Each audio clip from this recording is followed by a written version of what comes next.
So it's my husband and myself's company. We've been going for about 10 years, but I'm certainly self-taught in how to grow the business. It comes quite naturally to my husband to go and win work, but at the same time, as you're scaling, it's processes that need to go into place. And who do you turn to? So we sought a business coach and came across Greg.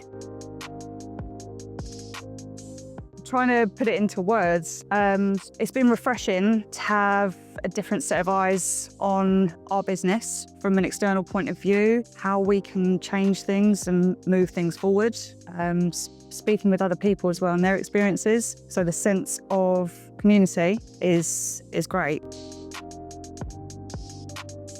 What I love being in is rooms of people that are like-minded, all have the same kind of goals, want to achieve the same outcomes.